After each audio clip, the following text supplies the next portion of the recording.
What's up, everyone? Good morning and welcome back to Shaw Locals Bears Insider Podcast. I am Kyle Nabors along here with Sean Hammond. Sean, man, we are here about a little more 48 hours away from Bears Broncos. And after the absolute insanity that was last week, it feels like it's just been whisper quiet out of Hallis Hall this week, man. Yeah, and you know what? I think that's exactly what the Bears need is they need to have a week where everything's normal or as normal as you can be, and you get back Normal for to the work. Bears. Bears normal, whatever Bears that normal? is, Yeah. and get back to work because obviously they have a lot of stuff to figure out on the field. They have a lot to correct, a lot to clean up, and I think it's good to have a week like this where there isn't all that drama off the field. You don't have all that stuff. I thought Justin Fields was perfectly boring during his media session this week, and I'm sure that was by design. He only talked Yeah. for about like 6 minutes, which is about half as long as he normally goes. And so, yeah, I mean, they're getting back to work, and I think that's good for them. Gonna just go ahead and dive into questions right away this morning, Sean, because Muck and Meyer are already chiming in with what draft order and who is the QB next year at stake. Which team wants or needs to win this game more? That's I throw that up there right away because that's already here. We're not. It's September 29th.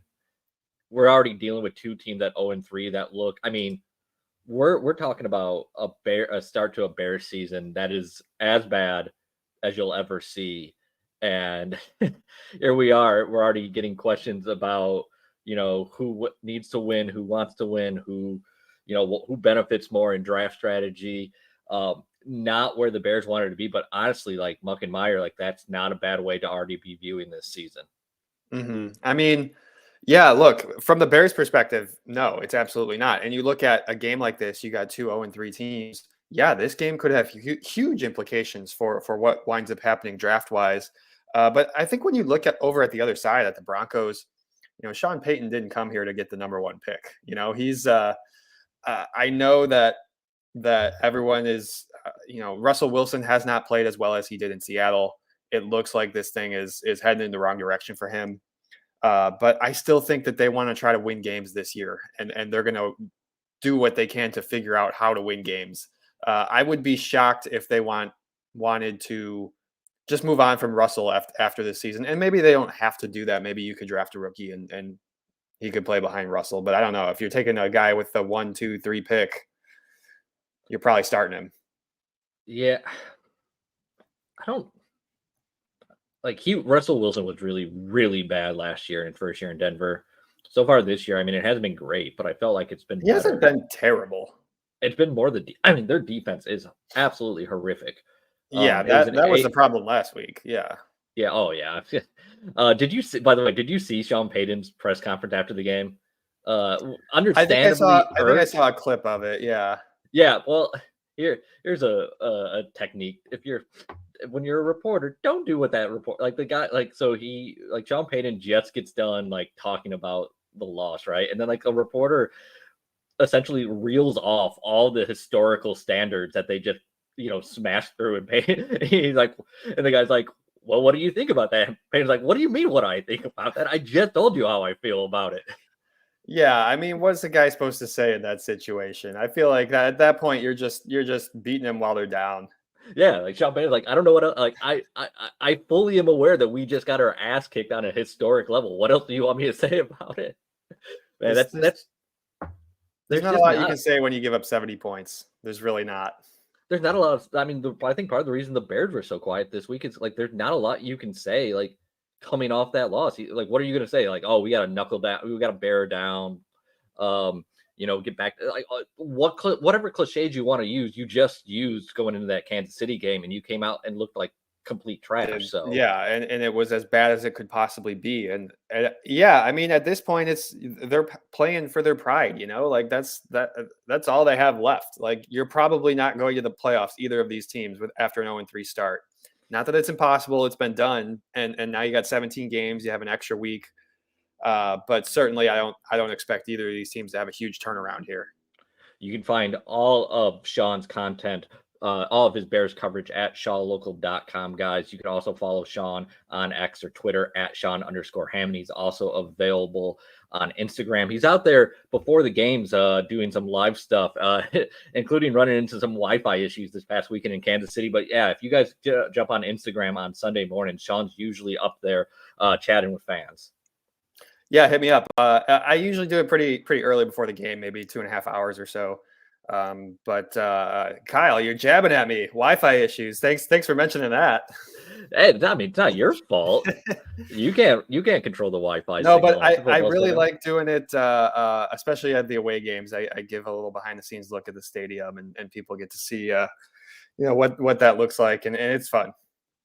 You can follow myself on Twitter at Kyle Nabors, and of course, follow us, all of our content on Twitter at Bears_Insider. Mark Silverman from Waddle and Sylvie also writes once per week. You can find that midweek at shawlocal.com.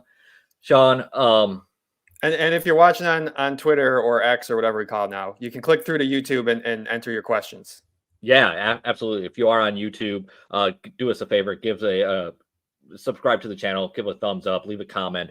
Of course, you can listen to this in a podcast version on anywhere that you can download podcasts nowadays.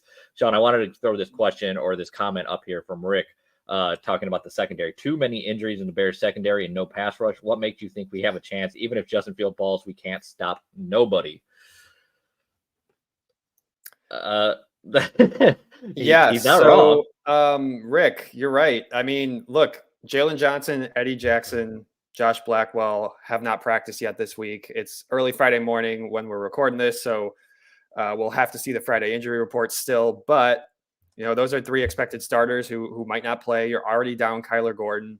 You're looking at a secondary with Jaquan Brisker, Tyreek Stevenson, and then 3 other backups, and that is obviously not ideal. We saw that we saw it with only Jaquan in there for the second half of that Chiefs game, and that did not go well at all. And so you combine that with the lack of a pass rush. I mean, yeah, look, Denver scored points, 2 weeks ago against Washington. I think they're going to be able to score points against this Bears defense, especially if all those guys are missing.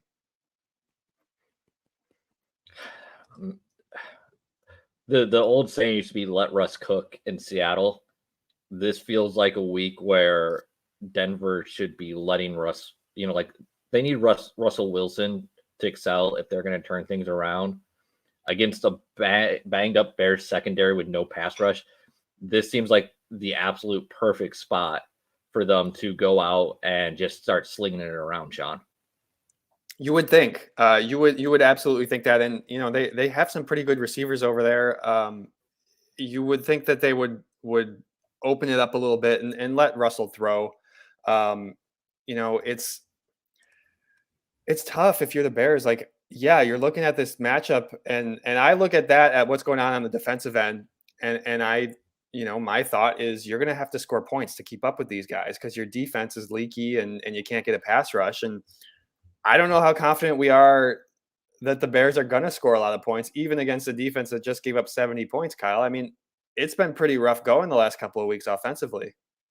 Yeah, Alan Dunlap chimes in with, if Miami scored 70 on Denver, does that mean the Bears can score 35?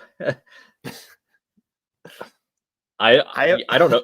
You could give the Bears all afternoon right now, from noon to the 6 o'clock window, and I'm not sure they're scoring 35 points against another NFL team right now.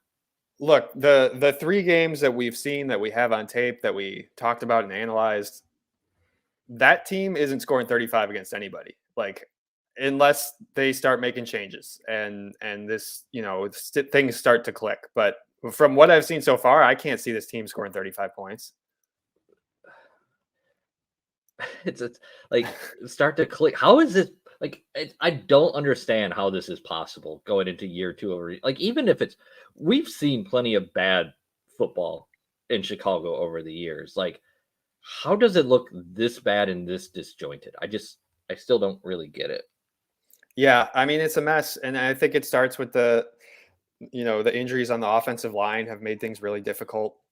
Are the Bears getting anyone back on the offensive line this week? So Nate Davis has been a full participant all week, so he seems likely to play at right guard. That's a good thing. I know he struggled in that week 1 Maybe. opener. I would say, it's a good thing. One, you need to see him because you paid him a Yeah, bunch of money, and things did not go well with Jatari Carter last week. I'm willing to chalk that week 1 poor performance from Nate Davis up to the fact that he wasn't practicing regularly, and they came to week 1 and said, "You got to go, like get in there." And obviously, it didn't go well. I think he practiced some last week. He was dressed and ready. Could have played against the Chiefs. They chose not to play him, and if he's a full participant all week this week, I think hopefully it looks a little bit better. I'm not saying it's going to look perfect. He still hasn't played in a couple weeks, but hopefully it looks better than it did in week 1.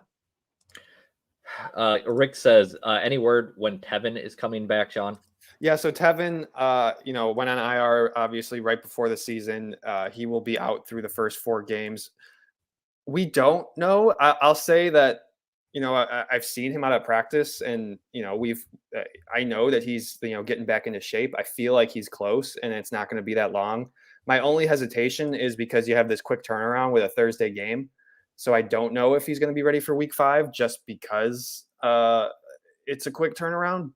But there's a chance. That's something we'll have to ask Matt Eberflus. Yeah, I'm not surprised that we haven't gotten an update on Tevin Jenkins.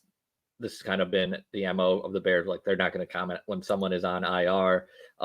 They just kind of wait until that window opens. And usually when it's bad, as somebody who's, in the locker room regularly and in the facility, usually when it's bad, a guy gets injured and put on IR and you don't see him for a while. Tevin's been there every day. So I don't think it's going to be a very long thing, whether he plays in week 5 or not. I think he's coming back pretty soon. It's interesting to hear that. So that's good. A good sign here. Same with Braxton Jones, actually. Braxton Jones has been present, and he's been in the locker room and on the sidelines at practice. I think he won't be too long either. Robert Phillips over from the UK checking in this morning or this afternoon for Robert. I feel like this weekend will be a true, undeniable indication of how bad we are. And then he followed it up with, I personally think we win this one. That is both the most pessimistic thing and the most positive thing back to back that you could possibly have. Yeah, like this team sucks, but they're going to win.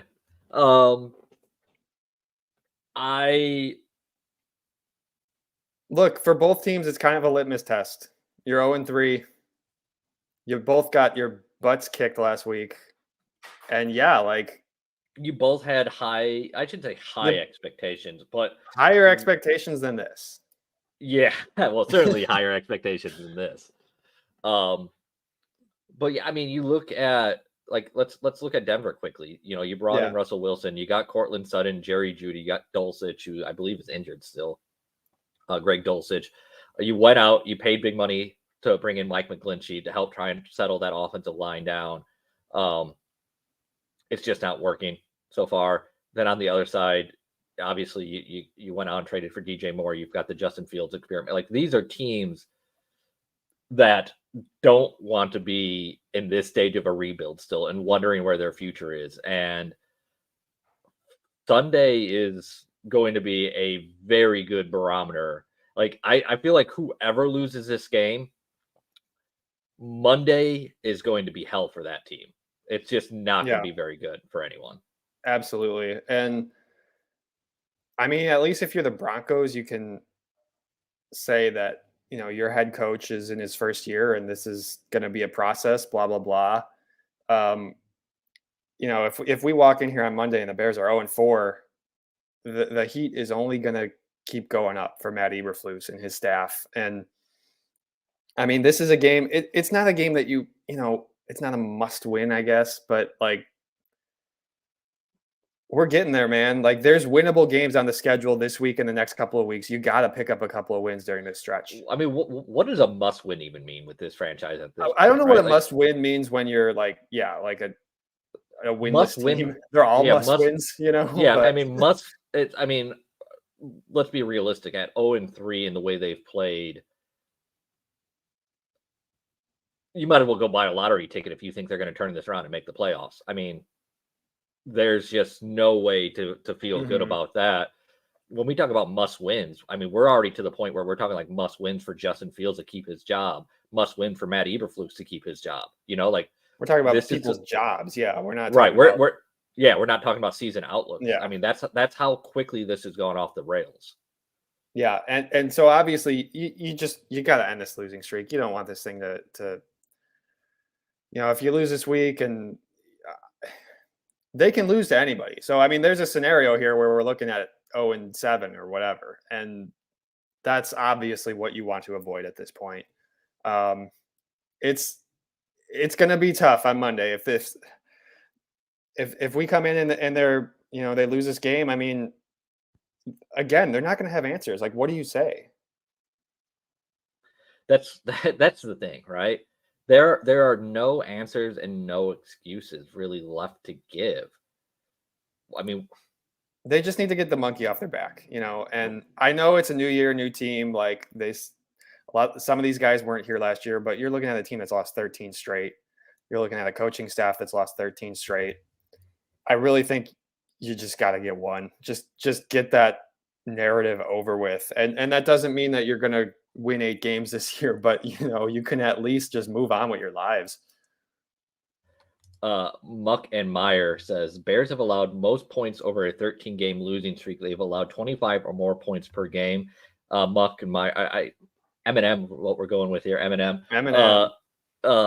I'm assuming this is the average of 25 points or more, right? Not that they've allowed at least 25 points. I don't know offhand if that's right or not, Sean. But I put it up there because let's go back to the defense for a little bit in the pass rush.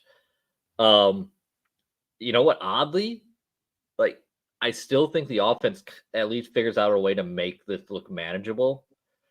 I don't know what the defense does though. There's no fixing a lack of pass rush. And now, remember before the season where we felt good about this secondary? We're like, hey, this could be the strength of the team here. Young secondary, good safeties. You felt good about Jalen Johnson in a contract year.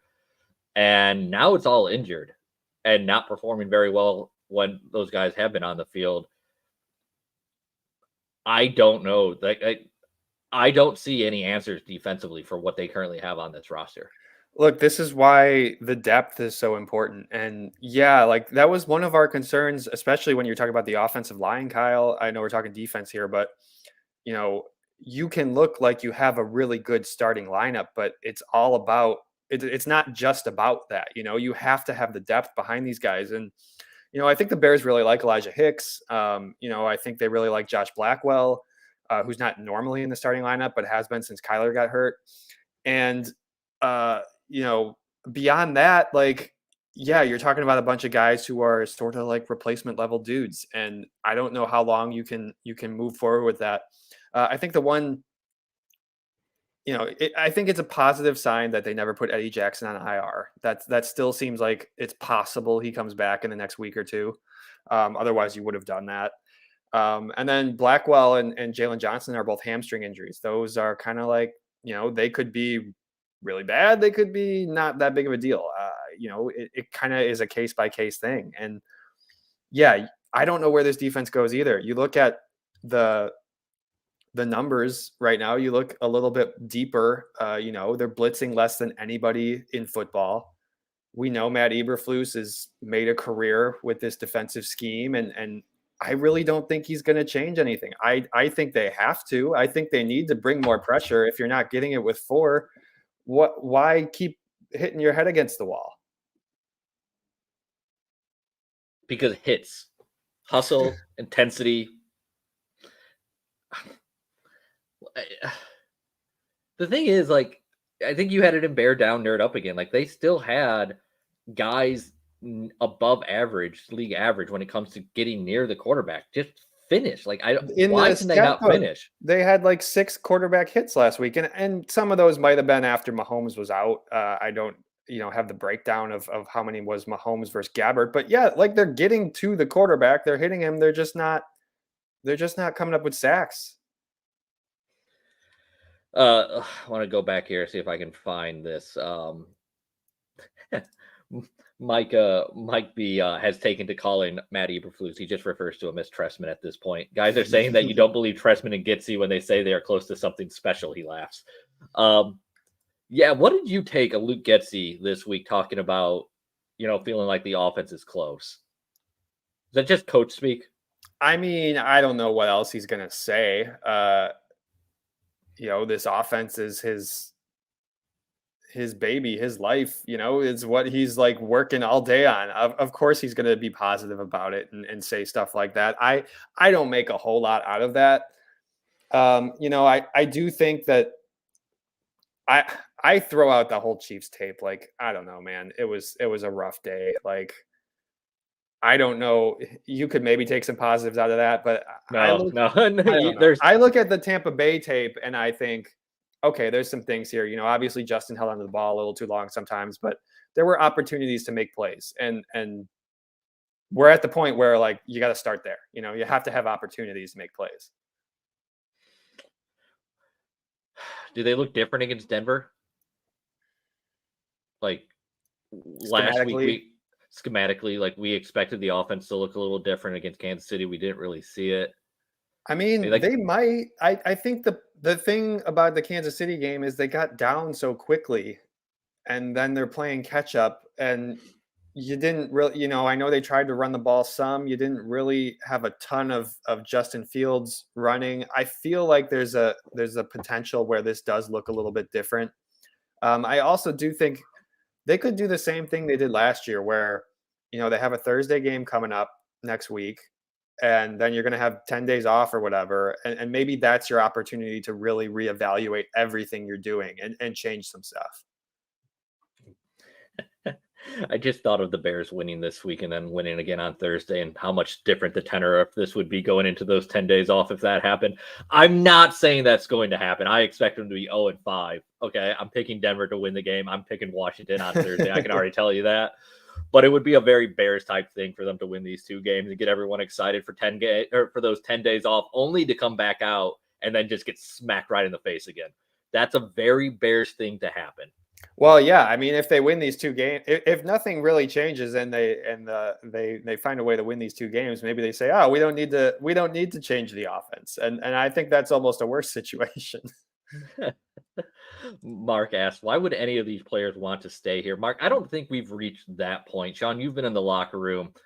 I've been in bad locker rooms over the years.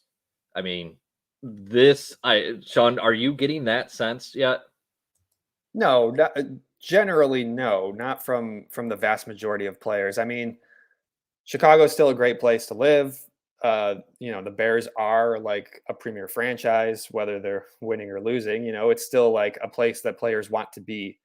And no, so I don't see that, especially from some of these free agents who signed here. Like they willingly chose to come here, and I'm not seeing that level of like, wanting to give up on the Bears at all, really. And I really do think like a lot of these players, they're doing their best to just tune out all that outside noise. Like they're really focused on what they're doing in the building, and not that they don't hear it. I mean, certainly they do. But I'll say this, Mark. Excuse me.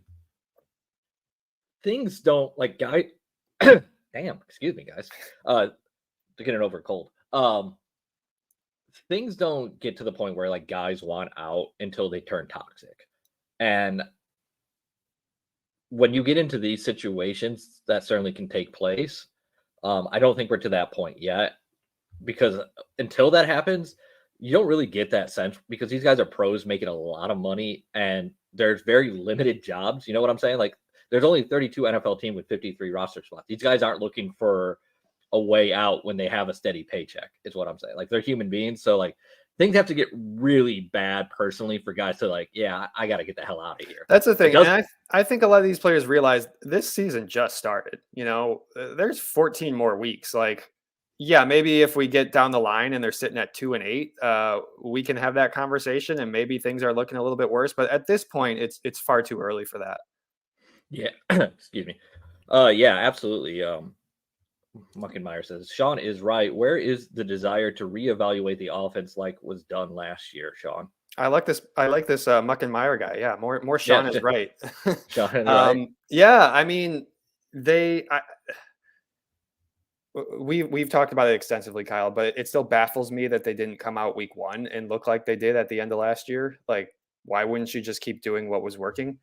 Um, but I think they got to do that at some point. You know, especially if they keep losing, and even if they do scrape out a win or two over the next couple of weeks, like you got to put your quarterback, you got to play to his strengths, and that's, you know, we're seeing more and more that the type of offense that they're trying to run is not, he's not excelling in it, and so you got to change something. I do think that they will do that. I don't know if it happens this week, but I think at a certain point they're going to have to give in and make some changes. I don't know why it didn't happen last week. I don't know if it's just because of the fact that the offensive line has been so banged up. If that's kind of causing them, is they're just like, You know, let's get the offensive line settled I before know we start people. trying to make schematic changes. I know people don't want to hear it, but that really does play a factor in it. You know, like you got Jatari Carter out there, who's very inexperienced guy, and yeah, he's a guy who's athletic and you like, you know, he's promising young player, but you know, you're going in with guys like him and with Larry Borum at left tackle, who's fine, but you know, maybe, you know, not as exciting as you would want at your left tackle spot.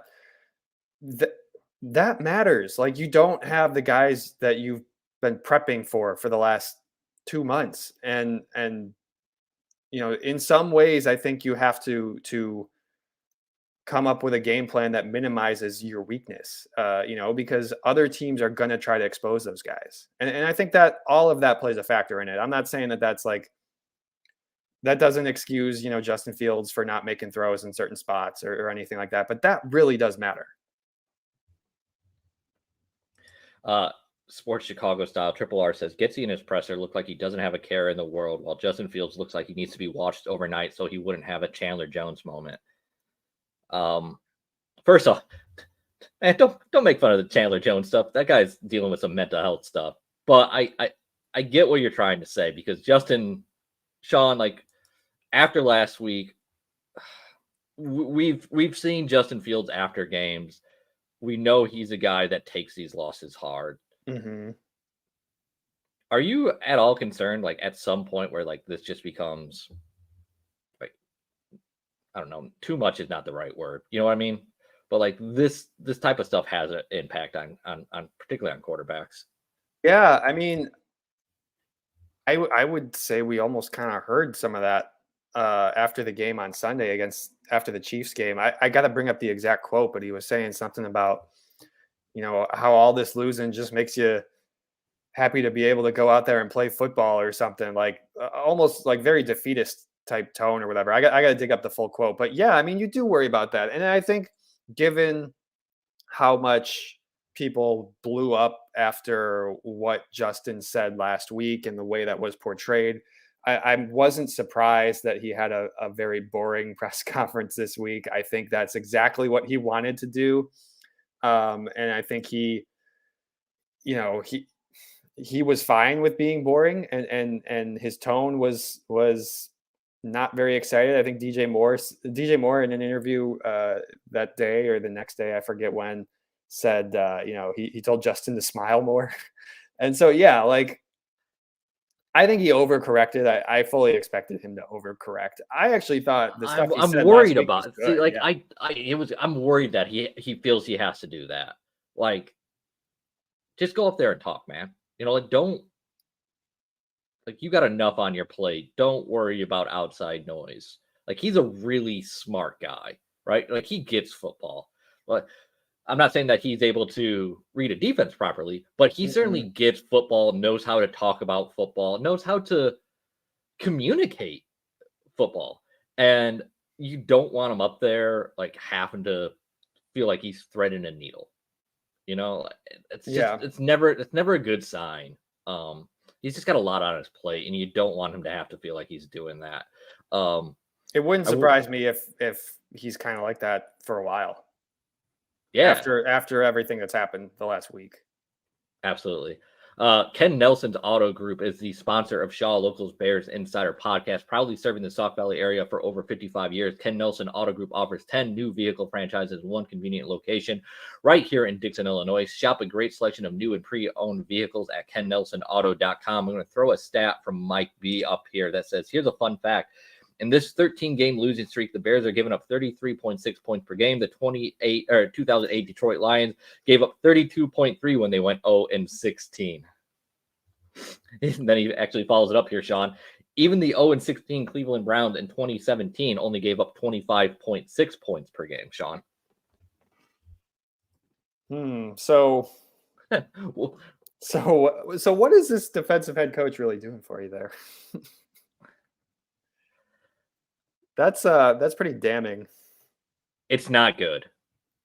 And it's particularly not good when you consider the amount of money they invested on the defensive side of the football this offseason with the two linebackers. Yeah. And this maybe is more of a front office and a coaching thing, but you're running a cover 2 defense. Why wasn't there more of an investment in the defensive line? It still is kind of baffling. Yeah, and I mean, on some level, well, not on some level, like on a big part of that is, I know we're blaming Matt Eberflus and the scheme and all that, but that's on the GM too. I mean, they clearly didn't see an edge rusher in free agency that they felt comfortable spending the big money on. You picked up DeMarcus Walker and a Yannick Ngakoue late, right before or during training camp. But if you want to really, really shake things up for your defensive line, it's going to take one of those elite players, and I don't know if there was necessarily one. I can't remember exactly who was all out on the free agent market at the time. Edge rusher was not particularly. Edge rusher wasn't great, if I recall. And then other than like Will Anderson, the top of the draft wasn't. I think there was some depth in rounds 2 and 3, but the top of the draft, it was all about Will Anderson. It was Will. I mean, you were looking at guys like Nolan Smith, but I don't really have a problem with the way things unfolded in the draft. Like, they needed a right tackle. I don't mind that. I mean, I don't either. I don't mind that. I don't want to relitigate the Jalen Carter stuff all season long. We're just going to watch that and see how that plays out. But I think it was more in free agency. And it's just not edge rusher. It's defensive tackle, right? Like, you needed that stud nose tackle, that 3 technique. And they just didn't get it. Like, you don't have a pass rush. You don't have the 3 technique that you need to run the cover 2 defense. What exactly did you think was going to happen? Yeah, I mean, we were talking about how this is the number one area of concern all off season and all of last year. And, yes, they addressed those spots. They have guys, they have new guys. They got 2 rookie defensive tackles, but they're not doing a whole lot. And frankly, they were guys that you knew were going to take a little time to get up to speed. Like, you didn't expect them to come out and have a Jalen Carter type impact. And we're sitting here and they have the same problem they did last year. And I think that's really frustrating. And I'm sure if you're Ryan Poles, put yourself in his shoes for a minute. I'm sure that's really frustrating for him too. Mike said you didn't need to draft Carter as much as you needed to sign Javon Hargrave. Yeah, like they needed an anchor up front that you could build this around. They didn't do it, and they're paying the price now. Like, you got 2 premium draft picks in the middle rounds there in Pickens and Dexter. And like, those are nice players, but everyone knew, including Ryan Poles, like, those guys were players that were going to take a bit of time to develop. And the free agency side of it too, like, it's hard to convince guys to come to a team that just won 3 games. Like, I mean, I know you did with Tremaine Edmonds, but that was a huge contract. You're talking, you gotta spend if you're going to get a Javon Hargrave or a guy like that who's coming from a winning franchise and wants to be in the playoffs. Also doesn't help that you gave that money to Tremaine Edmonds when you already had a player like that on the roster and traded him away last year, only to just absolutely just throw that draft pick down the toilet, essentially. That doesn't help either. Matt Eberflus was talking the other day about Tremaine Edmonds, has to get lower on his tackles or something like that. And some of us were joking. We're like, who tackles low is Roquan Smith. Playing pretty well out in Baltimore. Roquan Smith is also. I think I messaged you this on Sunday. Sam Mustipher, since he didn't play week 1, has played the last 2 weeks out there blocking on Lamar Jackson's first touchdown run this past Sunday, looking really good out there. Good for Baltimore. Sam. That's great. Good. Yeah, too small to play, they say, right? Yeah, that's his hometown team too. He's from the Baltimore area, so that's I'm sure he's having a blast. The longtime listeners of the show know that that's a hill that I'll die on. That Sam Mustipher, while not better than league, like people always were like, oh, he's not the league average center, but like better than anything the Bears had on the roster. And now he's playing better than league average. Small sample size out in Baltimore, but good for Sam. Also, one of those guys. Also, one more thing on that. I think you can like Sam, one of those guys that was willing to work his ass off to get better. Oh yeah, absolutely. I mean, he came in as an undrafted guy and worked his way into a starting job. That's on a team that wasn't like, you're talking to, I think, what did he come out, 2019? You're talking to a team that had winning expectations, and he eventually wound up in the starting lineup. I mean, that's a dude who, is going to put in the work. Mike says Pro Football Focus has Mustipher as their number 7 in the league right now. They also have Roquan, their number 1 linebacker. So and then Rick had said this too. Poles is not good at his job. Bad draft picks and bad free agents. It's still small. I mean, we're not there yet. It always looks good when you're trading for draft picks because it's just a mystery box. That's the easy part. It's the Mario Kart when you're jumping up to hit the little golden box. That's what you're hitting there. Yeah. I mean, we're gonna another off season here. I really don't think they're gonna. We can talk about Matt Eberflus, but I think Poles is gonna be around, and we'll get a really good picture of what he is as a evaluator with another off season. I love it. Triple R, come on, man. It's week 4. The Bears are terrible. We got to find something to talk about. And Sam Mustipher playing again. Like, if we're trying to figure out at the end of this year, does Ryan Poles deserve to have a job or not? Like, here you go. You put Sam Mustipher out the door. Lucas Patrick is your 2-year deal from your first. Not playing well. Sam Mustipher goes to a really good organization in Baltimore, and is excelling early on. Like, that's not a great look. Like, your own personal feelings, throw those out the window. If Sam Mustipher is an above average starter at center for the Baltimore Ravens, and you let him walk out the door and you're struggling at center, that's an issue. Yeah, it is an issue. And I don't know I don't know how we're feeling about Lucas Patrick, Kyle, but I'm ready for this offensive line to get healthy, I guess is what I'll say. I'm ready for the Lucas Patrick experience to be over. That's what I'll say. Like, it's not working.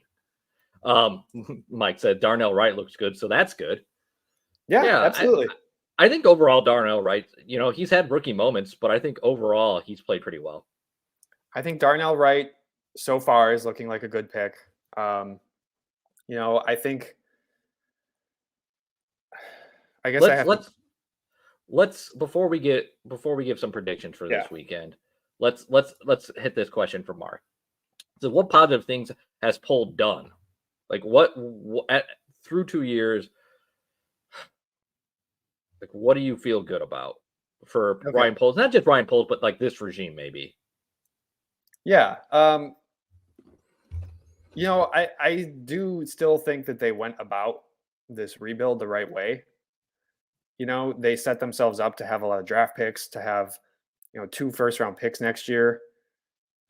That's You still, I know they're not winning football games right now, but that's part of the plan, and you have to give them credit for that. Obviously, we got to see what those picks turn into. I was just pulling up the last two drafts. I think Jaquan Brisker is a really good player. I think that was a great pick. Braxton Jones, you could throw in that as a guy who's surprised given his where he was picked.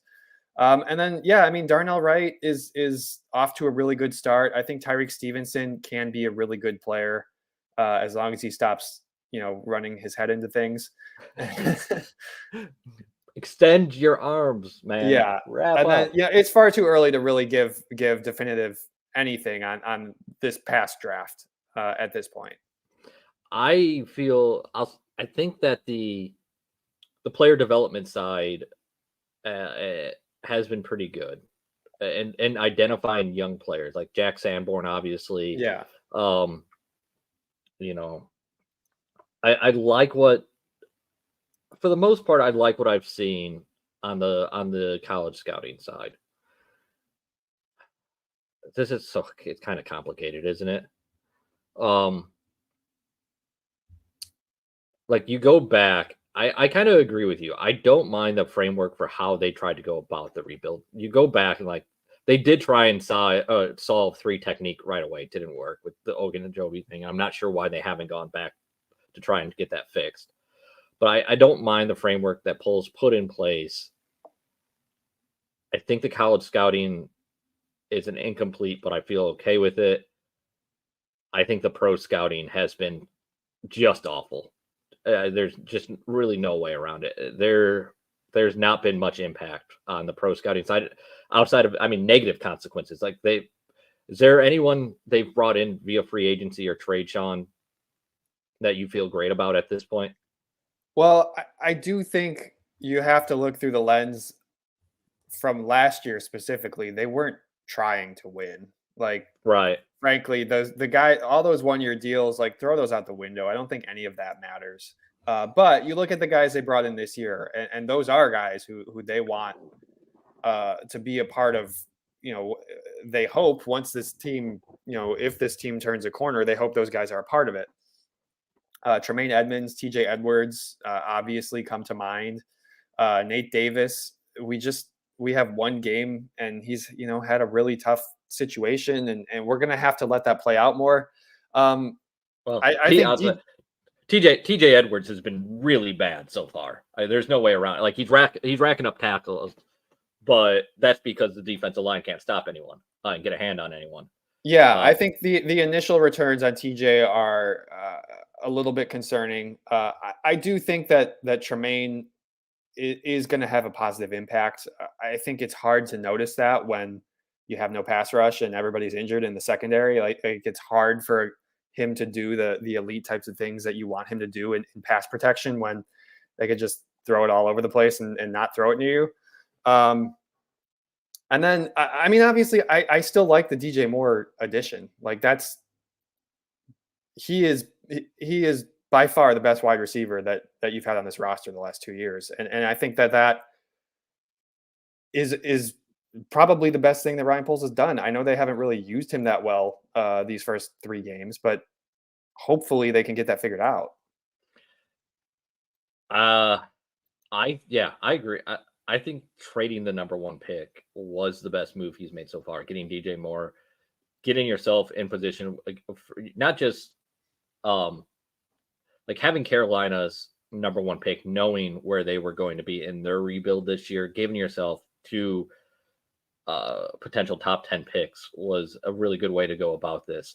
But just see Claypool down there in the comments. Yeah. What more can we really say about the Claypool deal at this point? Like, unless the guy keeps scoring touchdowns like he did a couple of weeks ago, I don't. It's going to take a really impressive run here for people to change their minds on that deal. All right, we got to get out of here, but I'm going to throw this question up because this is a good place to transition into our picks for this week. So Muckenmeyer says, where are the flash plays to give you hope? They've been very few and far between this year. That Claypool touchdown is one of them, though, because that was a play where Justin thread the needle, got it past 2 defenders, fit it into the window, and Claypool made a nice play on the back line of the end zone. That's one. They've been way too few. one thing that I can think of is you need DJ Moore to catch the damn ball when it's actually dropped into the breadbasket down the sideline. Yes, he has to make that play. There was the one he dropped against KC, and there was the one. It was garbage time, so I don't know how much stock you put into it, but he made a really nice catch along that left sideline on a nice throw from Justin. That was, I'd say, a play that you could be excited about.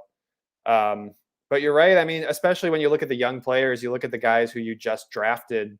Other than a couple of nice runs from Roschon Johnson, there's not much. I mean, Darnell Wright's been solid. Obviously, it's harder to notice when a tackle is doing well unless you're really going back afterwards and watching the film. But like Dexter, Stevenson, Pickens have all been pretty quiet.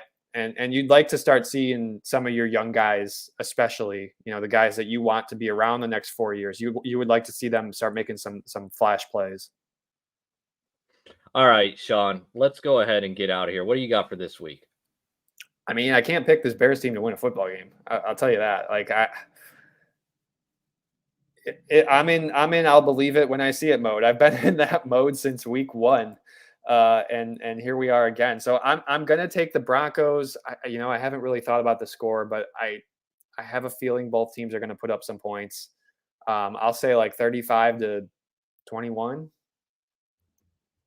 I'll go ahead and say that if the Bears are smart, and that's a big caveat there, it's a big if, Donta Foreman will be active this weekend. Roschon Johnson, Donta Foreman, Khalil Herbert, Justin Fields. The Bears should run the ball 35 to 40 times in this game. You just saw Raheem Mostert and Devon Akane, however you say the last name, absolutely butchering that. Just roll all over that Denver defense. And the other thing is you got to keep your defense off the field as much as possible. Control the clock. That's what the Bears need to do. I just have absolutely zero faith that Luke Getsy's going to execute that, and that's even going to be the game plan. Until I see that, I'm not picking the Bears to win football games. So I'm taking the Broncos like 34-17. Something until I see a functional Bears offense. You and I both 2-score losses at least. Yeah, until I see this offense look even remotely competent, I'm not picking the Bears to win, and I have trouble even picking them to keep games close. Yeah, we haven't seen it. Frankly, we haven't seen that they can do that. All right, guys, we're going to go ahead and sign off. Thank you for joining us live this morning. If you're watching this back later, do us a favor, leave a comment and subscribe to the channel. Also, a thumbs up. You also can do that. Leave us a review on Apple Podcast, Spotify, wherever you get your podcast from. For Sean Hammond, though, I am Kyle Nabors. We'll talk to you guys later. Everyone enjoy a good week of football. We'll be back on Monday.